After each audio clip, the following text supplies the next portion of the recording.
Hi, my name is Tanvi and today I'll be showing you how to make a candle for my DIY project for AP Environmental Science to be more sustainable. So here are our ingredients. The first ingredient is some soy wax. There are some containers to put the candle in, some candle dye and candle scents, a candle thermometer, a candle wick, some sticky things to put underneath the candle wick so that it will stick to the container, and some candle wick centers. I got all these materials from Michael's except for this container which I got from Daiso. So as you can see, I've taken the soy wax from the bag and then put it into the container that I want to put it in. Now I will pour it into the pot that I'm going to be using, that I'm going to have to put above the stove. Make sure that you use a pot that can be warmed up and not burn your hands while doing it. You pour the wax in here like this.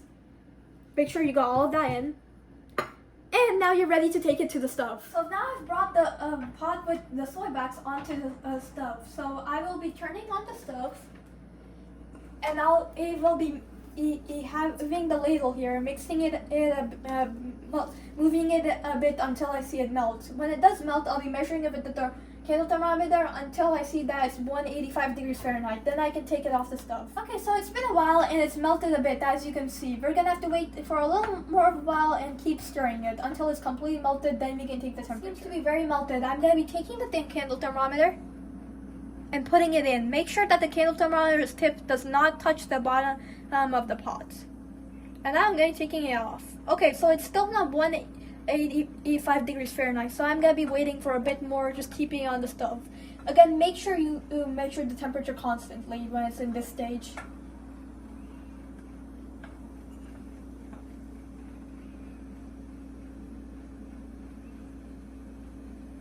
It's so close to 185.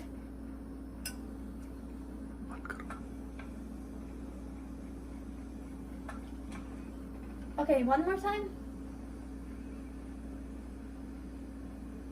Okay, it's found that the soy wax has been melted. I'll wait for a while until it's about 140 degrees Fahrenheit. After it's that temperature, I can put in some of the candle dye and the scent.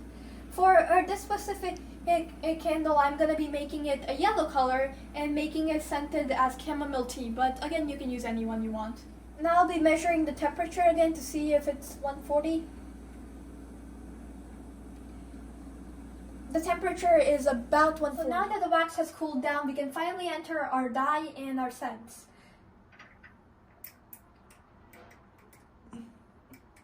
You can use a dropper to put them in. The more dye you use, the more darker the color of your wax and candle will be. Note that when you first put in the dye into the wax, it will be a darker color than it will be a darker color than it will be otherwise in the actual candle itself. Now that I've put in my dye, I will now be using a separate dropper to put in my scent. Again, the more you put in, the stronger the scent will be. Though I don't recommend putting much scent. That seems to be enough. Now that I've poured in the dye and the scent, I'm now gonna mix it. I'm telling you, I can already smell the scent from here. But yeah, I'm going to be mixing it very well.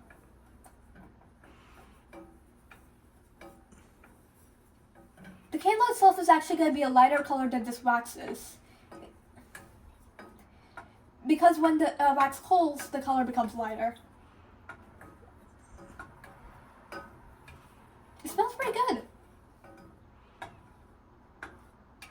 Okay, but while I'm waiting for my wax to cool even more, I am back to my container. This is my container, and this is the wick I'll be using. Now, we need to put the wick in the center, but to make sure that it sticks there, we are going to be using these sticky things. To do that, we'll be taking them off, sticking them to down here. Make sure you stick them in the middle. And then there's something on here which you're going to have to peel off. A plastic-like thing. After it's peeled off, this thing is sticky now. Make sure it's attached well.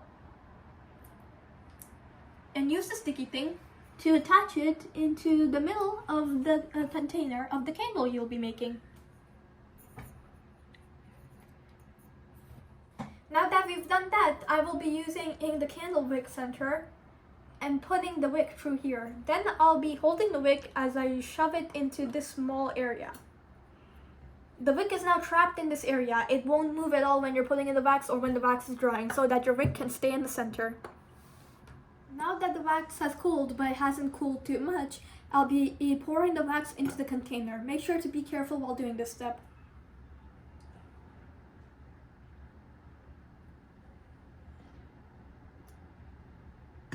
Just like that. Now that I've poured in the wax, I'll wait for about 24 hours for it to cool. I'll be back. Okay, so it's been about 24 hours and this is what the candle looks like. I'll be taking off the candle wick center. And here's the candle. So this project is connected to the AP Environmental Science topics of renewable and non-renewable resources, water quality, and global warming. That's because most store-bought candles are made out of a wax called paraffin wax, while this candle is made out of soy wax. Paraffin wax is made out of petroleum and soy wax is made out of soybean oil. Soybean oil is a renewable resource, while petroleum is not a renewable resource. Then also, extracting petroleum can cause many environmental problems. One way of extracting petroleum from the ground is using hydraulic fracking, which uses fracking fluid, which is made out of sand, water, and chemicals, and it's injected into the ground to get natural gas and petroleum out of the ground. This process can cause earthquakes and cause groundwater contamination. It also releases a greenhouse gas called methane, and this methane gets into the atmosphere and causes global warming. Another way of extracting petroleum would be extracting it from tar sand, but that process is very water intensive, causing a lot of water to be wasted. So if more people made candles at home instead of buying candles at the store, then global warming will be reduced, less water will be wasted, less earthquakes will happen, and this was my project for AP Environmental Science. Thank you for watching. Goodbye.